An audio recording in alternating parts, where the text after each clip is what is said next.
Hello दोस्तों, ये dictation 100 शब्द प्रति मिनट का है। स्टार्ट। अध्यक्ष महोदय, आपने मुझे 10वीं पंचवर्षीय योजना पर बोलने का अवसर दिया, इसके लिए मैं आपका आभारी हूँ। आपने मुझे कम समय दिया, इसके लिए भी आभारी हूँ। अभी मेरे से पूर्व कुछ सदस्यों ने हम पर यह आरोप भी लगाया कि हम योजना में विश्वास नहीं रखते। उन्होंने तो यह भी कहा कि हमारे चुनाव घोषणा पत्र में भी उनको इस बारे में कुछ नज़र नहीं आया। मैं इस बारे में यह निवेदन करना चाहता हूँ कि उन्होंने कोई दूसरा घोषणा पत्र देखा, गलत घोषणा पत्र पढ़ा और उसी को हमारा घोषणा पत्र समझ बैठे। लेकिन मैं यह कहना चाहता हूँ कि हमारा घोषणा पत्र इस समय मेरे पास है। इस घोषणा पत्र में हमारी घोषणा में योजना के बारे में स्पष्ट रूप से कहा गया है कि हम योजना पर विश्वास रखते हैं, लेकिन ऐसी योजना पर विश्वास नहीं रखते जो जनता के दुखों को दूर नहीं कर सकती, जो जनता के कष्ट दूर नहीं कर सकती। आज तक जितनी भी योजनाएं बनाई गई हैं, जिन्हें हम पहली पंचवर्षीय योजना, दूसरी पंचवर्षीय योजना और 10वीं पंचवर्षीय योजना आदि कहते हैं, और उन योजनाओं में हमने जो कुछ निर्धारित किया, उनसे हम जनता के दुखों को दूर नहीं कर सके और जनता के कष्ट दूर नहीं हुए। इन योजनाओं के परिणाम भी हमारे सामने हैं। बड़े बड़े अनुभवी बैठे, उन्होंने योजनाएं बनाईं, लेकिन योजनाएं ठीक प्रकार से कार्यान्वित नहीं की गईं। उन योजनाओं में काफ़ी दोष थे, जिसके कारण ये योजनाएं लोगों के दुखों को दूर नहीं कर सकीं। लोग दुखी ही रहे। मैं यहाँ पर कहना चाहता हूँ कि जो हमारी योजना थी, उसका परिणाम क्या निकला। उसका परिणाम यही निकला कि हमें रुपए का मूल्य कम करना पड़ा। जो योजना होती है वह राष्ट्र धन को ऊंचा करने के लिए बनाई जाती हैं, लेकिन हमारे सामने आंकड़े हैं। इसका परिणाम हमारे सामने है। हमने अब तक 9 पंचवर्षीय योजनाएं कार्यान्वित की हैं, लेकिन हमारी प्रति व्यक्ति आय में और जीवन स्तर में अपेक्षित वृद्धि नहीं हुई है। यह दुख की बात है। मैं यह कहना चाहता हूँ कि हमारा ऐसी योजना में विश्वास नहीं है जो जनता के कष्टों को, जनता के दुखों को दूर ना कर सके।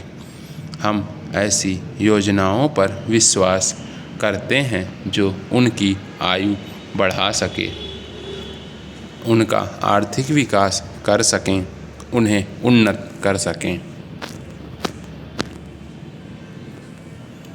सभापति महोदय, ये शब्द मेरे नहीं हैं, बल्कि राष्ट्रपिता के हैं, जो लोग आज सरकार में बैठे हुए हैं। क्या वे अपने दिल में सोचेंगे कि यह देशद्रोह शब्द बालकों को अंग्रेजी पढ़ाने के लिए राष्ट्रपिता का कहा हुआ है। आज 54 वर्ष देश को स्वतंत्र हुए हो गए हैं, लेकिन राष्ट्रपिता की इस बात पर आज तक ध्यान नहीं दिया गया है। अंग्रेजी भाषा को पढ़ाना क्यों बंद नहीं किया गया और उसको दैनिक कार्यों में क्यों प्रयोग में लाया जाता है। मैं इस बात को कई बार इस सदन में कह चुका हूँ और मैंने इस विधान परिषद की नियमावली में 1 वर्ष पहले एक संशोधन भी रखा था, लेकिन मेरा दुर्भाग्य है कि वह संशोधन वर्ष भर से इस सदन में प्रस्तुत नहीं हो सका। मेरी अपनी राय है कि कम से कम दैनिक कार्यों के लिए यदि सरकार अंग्रेजी भाषा पर बंधन लगा दे तो बहुत अच्छा हो, और जो यह अनुशासनहीनता है वह भी समाप्त हो जाए। सभापति महोदय, जैसा कि मेरे मित्र ने कहा, लड़कों के माता पिता अंग्रेजी का प्रयोग करते हैं और उनके शिक्षक भी उसका प्रयोग करते हैं, फिर भी बालकों पर उसका प्रभाव क्यों नहीं पड़ेगा? मैं उनसे सहमत हूँ कि बालकों में नकल करने की आदत होती है, जैसा वे अपने बड़ों को करते देखते हैं वैसा ही वे करते हैं। अगर हम कोई बुरा काम करेंगे तो उसका प्रभाव बालकों पर अवश्य पड़ेगा। आप देखेंगे कि जिस मनोवृत्ति के माता पिता और शिक्षक होते हैं उसी प्रकार के बालक भी होते हैं। हम दूसरों को तो परामर्श दे देते हैं, लेकिन स्वयं उस पर अनुपालन नहीं करते।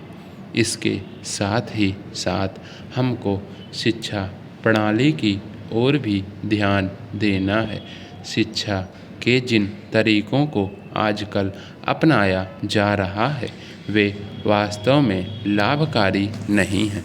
सरकार की ओर से इस प्रकार का आदेश होना चाहिए कि 14 वर्ष तक बालकों को अपनी मातृभाषा में ही शिक्षा दी जाएगी और दैनिक कार्यों में भी अंग्रेजी का प्रयोग नहीं होगा। इस प्रस्ताव में अनेक महत्वपूर्ण बातों की ओर ध्यान दिलाया गया है।